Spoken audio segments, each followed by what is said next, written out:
Africa is a continent rich with opportunity. And when business and communities come together, its astonishing potential begins to be felt. With the Sustainable Development Goals steering these partnerships, Africa's future is being rewritten with innovation, foresight, and inclusivity.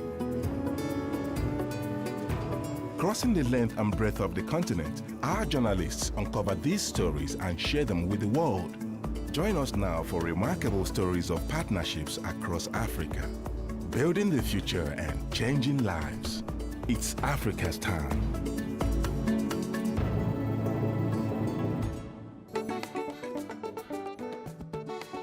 In Africa, a lack of access to quality healthcare is a huge barrier to growth. Governments are overstretched and are turning to the private sector for help. In this episode, we'll visit Nigeria and then Kenya to explore these partnerships. First to Nigeria's Obafemi Awolowo Teaching Hospital in Ile-Ife, where a global healthcare company is supporting a successful early detection and cancer treatment project known as GIPAP. It offers medication, state-of-the-art treatment, and wonderful opportunities for young medical professionals to advance their craft and save lives. Now, the GIPAP program is Glivec International Patient Assistance Program. It's a program that makes it possible for patients to access this medication absolutely free. Hematology is just that building, the red roof. You notice that most of the roofs here are sort of new. Oh, these yes, are the new, exactly. These are the new portions of the hospital. I see. And then on this side, there are the older portions. Novartis Healthcare is the private sector partner on the project. It's been working closely with the university's hematology department since 2003 and is helping GIPAP reach well beyond Ile-Ife. What we have is an arrangement whereby patients come in mostly for chronic myeloid leukemia, commonly called CML, and gastrointestinal stromal tumor, commonly called GIST. If you come down with metastasis or very advanced GIST, in 6 months' time, we are gone. Because unlike CML, the GIST is unresponsive to most chemotherapeutic agents, even radiotherapy. And stem cell transplantation will not do the trick. So patients with these two conditions, they come into the hematology daycare, we see them, we request some investigations. When these investigations fits into the profile that GIPAP would like, these patients are then registered onto the GIPAP program. It's a targeted medication because you need to have the marker. So we now have a situation where we have patients with advanced GIST still alive 10 years after starting the new medication. Many of our CML patients with chronic myeloid leukemia, had like 2 to 3 years survival at most. And most of these 2 to 3 years, they are in and out of the hospital, they are generally very ill. But with the advent of the GIPAP program, what we have seen is that patients with CML practically feel like they are not ill at all. We have a drug that is orally administered. Patients can take it at home. It's not by infusion. And the moment they start this drug, it's almost magical. Within 2-3 months, they begin to feel very well. And most of them can return to their places of work and begin to live their normal lives. We now saw patients who came with Philadelphia chromosome positivity of over 60%, going down to 0. That was very exciting.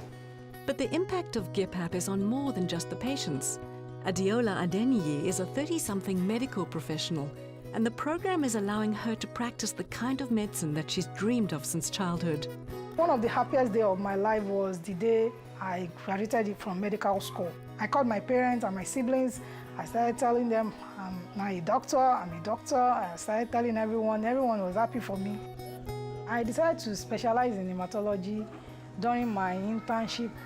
I wanted to go into diagnostic medicine, and also I still wanted to attend to patients. I want the clinical part of it. and it's only hematology that has both. So Adeniyi, at what point in the GPAP program do you go to the lab, and what do you do with the results that you find? When the patient first comes, we do the test to confirm the diagnosis, whether the patient is actually having leukemia, CML to be specific. Yes. Then, after we have diagnosed and the patient has started the drug, we also do the test to see if the patient is doing well on the drug. I chose OAU, Obafemi Awolowo University Teaching Hospital for my residency program because it's one of the centers in the country that offers the best training in hematology. Since the commencement of the GPAP program, it attracts patients from all over the country, and at times we may have as much as 100 patients on a clinic day. How is the patient result? 2%. Okay. So he's doing well, that's what that means. Yeah, it is. The department has been lucky to attract high-quality residents, very eager, really, to learn. For instance, for hematology, the minimum duration of training is about 4.5 to 5 years in Nigeria. In fact, many times it appears as though there's not enough time for them to learn all that is required of them. When I get to work, I'll go and see my patients, ask them if they have any complaints, how they've spent the night, if there's any problem.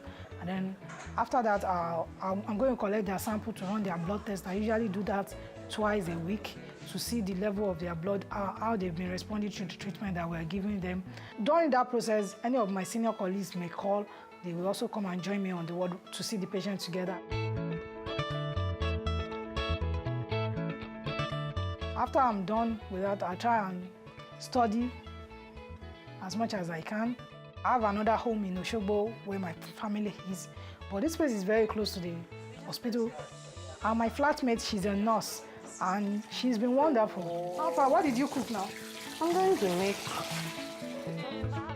Your resident doctors are happier that what you've been dreaming of, they only read in books, is now in practice. They can see it, they can feel it.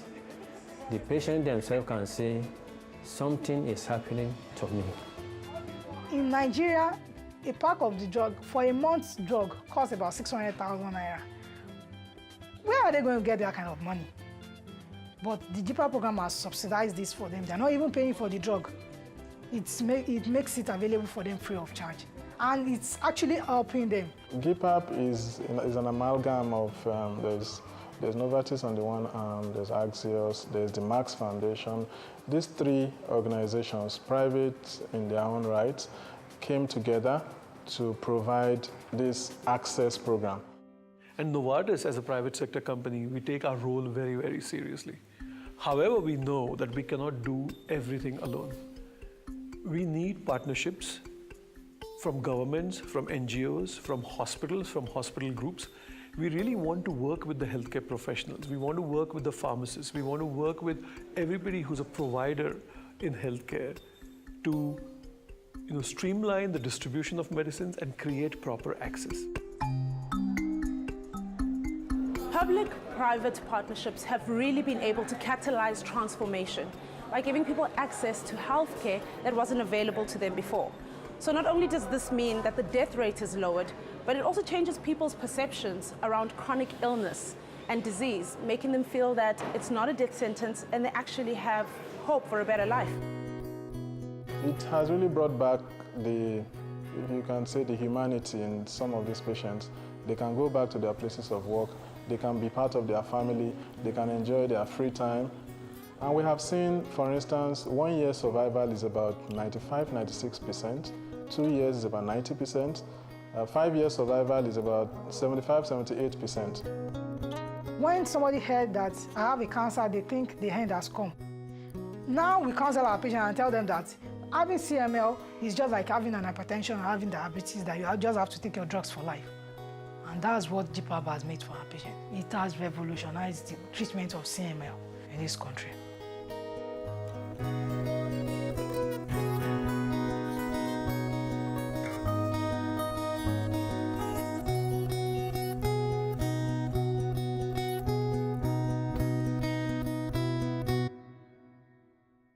It's Africa's time.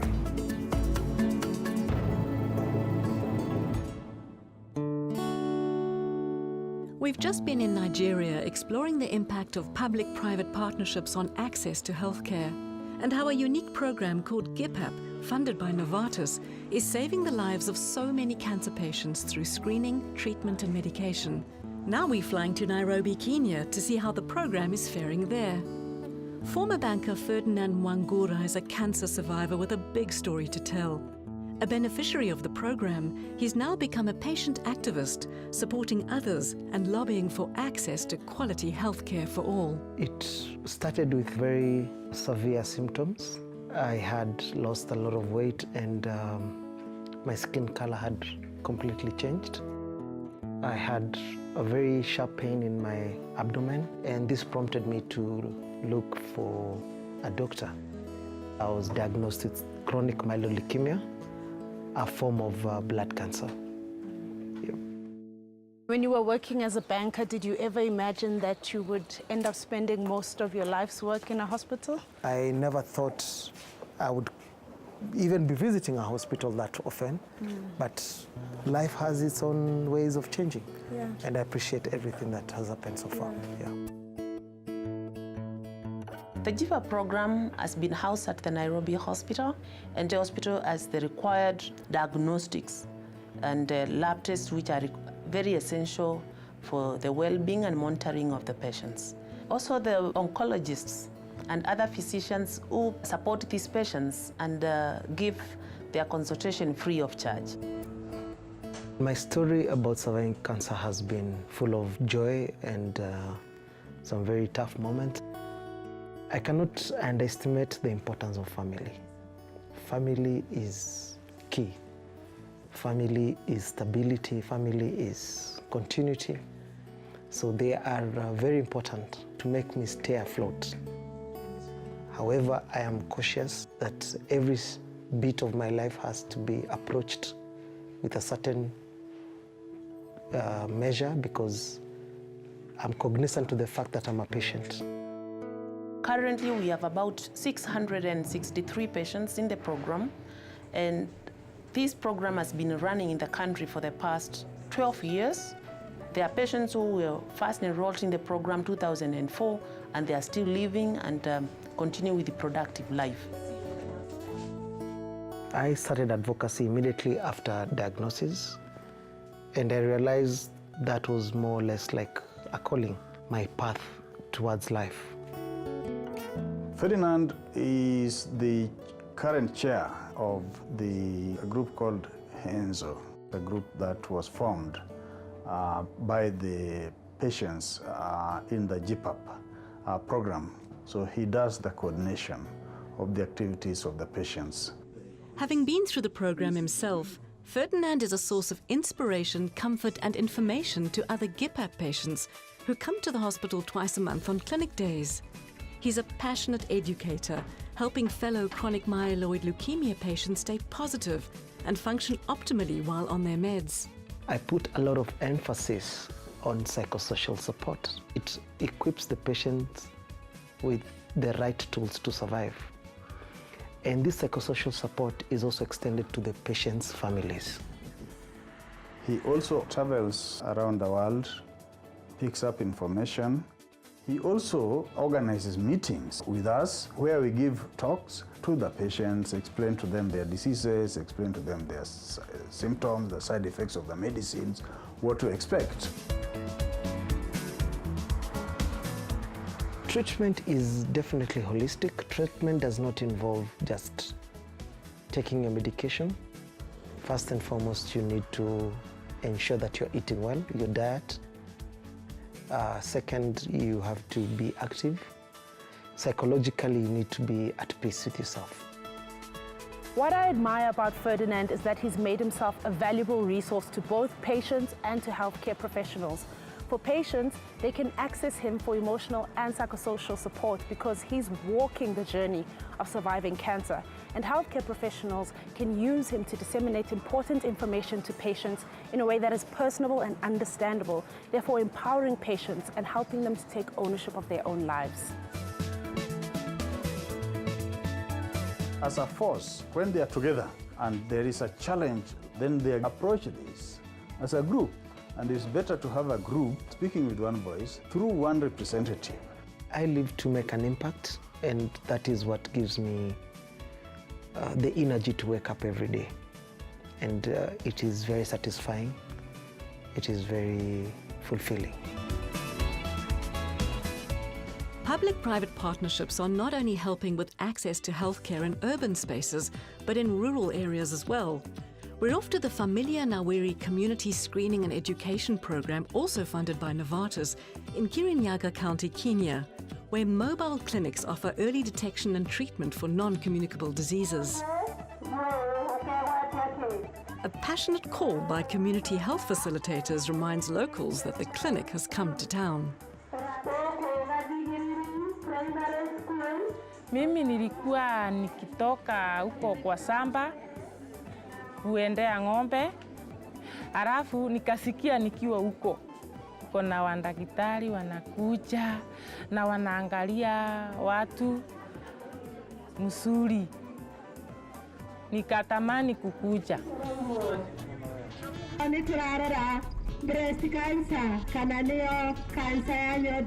What happens at the health camp, actually, I like calling it a mini hospital, because what we have done, we have each and every service area, where we start with the waiting area, and then from there we have people getting registered. They pay a nominal fee of about Kenya shillings 200. Here, once they pay the amount, that's it. Yes. They get everything else done for them. Yes. Yeah.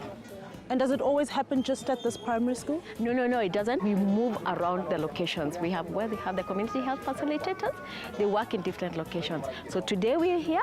Next month we are going to be somewhere else. Okay. To give a chance to almost everybody within our working area. Yes, and it's important because we know even at the fee we are asking them of 200 shillings, which is very minimal as compared to the kind of services they are going to get. Yeah. We target the rural areas because this is where people walk for long distances to get the nearest facilities, and the health facilities they have, some of them lack the amenities.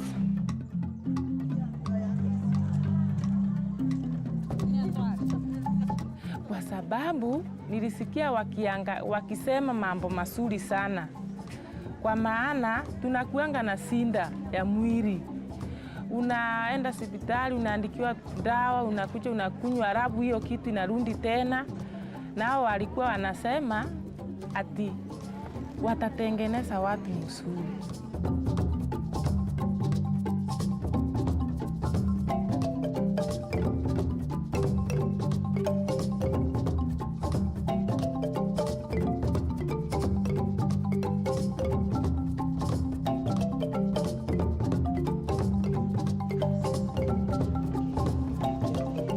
Daktari amenisaidia sana kwa sababu hata nilikuwa nimesahau pahali pengine wakinisumbua na daktari akaniuliza. Si unaona kama hakuniuliza singesema. People who are of reproductive age, that's in female, they get to be checked for breast examination, and we also do cervical screening for them. Anyone who wants family planning also gets to have that done. Where the men are concerned, we actually do the prostate cancer check because, again, cancer is also now becoming another killer disease within our country. Over the last so many years, diseases like tuberculosis, HIV, AIDS, malaria have been on the decline thanks to the tremendous effort made by all of the stakeholders in the healthcare industry. What we are seeing in Africa now is a rise in the non-communicable diseases. So diseases like hypertension, diabetes, overall cardiovascular diseases, as well as cancers are on the rise. The Kenyan scenario of diabetes is quite alarming because we're seeing increasing cases of diabetes all across the board, but we're seeing more and more gestational diabetes cases. We're also getting more cases of childhood diabetes, type 2 diabetes, and polycystic ovaries and insulin resistance. Disease has a major impact on development in as far as it compromises the ability of the country to produce goods and services for consumption. So we really need to go back to basics if we are to salvage our country and our continent, because the diabetes and non-communicable diseases are just on the rise. There's something that's going wrong with the whole lifestyle. One would want to see a culture of health-seeking behavior and a culture of provision of services that are of good quality, that will reach out to a lot of people, and that will take cultural considerations in place. Familia Ndawiri is actually a Novartis social venture. It's a way of them bringing affordable, quality, accessible medication to the people in the rural setup in the countries that they operate in, because they're not just in Kenya, but they're in other countries as well. If we can go to the communities out there and really give them the information that they need at grassroots level and encourage them about healthy eating habits, encourage them to go for screening, we can empower and educate the patients so they get control of their condition. All of us would want to live a longer life, but how do we do that? We can only do that by knowing what it is that we have. Sometimes some of these things are reversible if they are detected early. And with proper medication, proper treatment, that can be preventable. So we encourage people actually to ensure they go for screening. Nilisikia wakisema wako na mashini nzuri ya kuangalia watu wagonjwa na mambo mengi. We have different tests that we run. We have malaria, we do typhoid, and we also do rheumatoid factor for the arthritis. Once they're done with the lab, they go back to the clinician for the medication to be prescribed, and from there they go to pharmacy.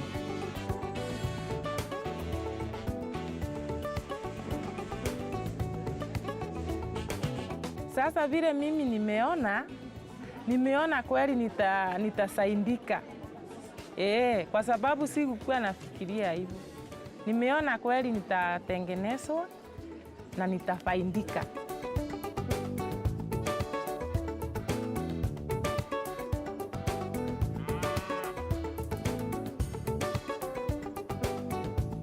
Familia Ndawiri health facilitators like Consolata also do outreach, visiting communities and local chiefs to share health information and to inform them about upcoming health camps in their area. Once in a while, we do home visit and we inquire on when was the last time they were dewormed in that homestead. Do they use mosquito net? And then do they have clean water? If we don't, we advise them the need of treating their water. We look the compound how it is. Is it clean? If it is not, it's our mandate to tell them what they are supposed to do, and then supervise the toilet, whether it is deep. And we tell them when it is a quarter to be full, they should dig another one.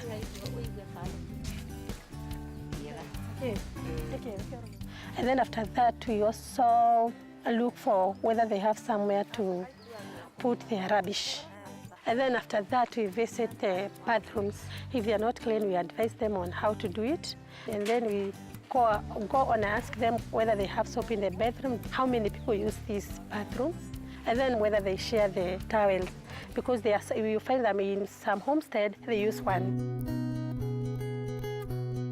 The dream is that every African patient who needs medicine gets access to that medicine. That is not inconceivable.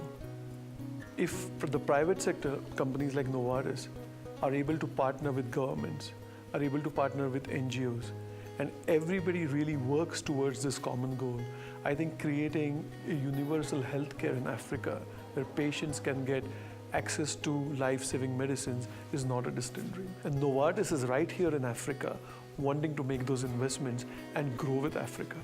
My dream of my bucket wish is to ensure that we get to see more and more people.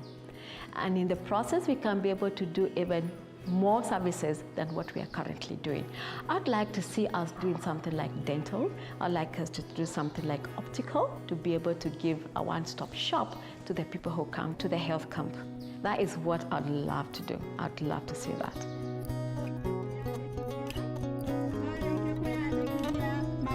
vaccine.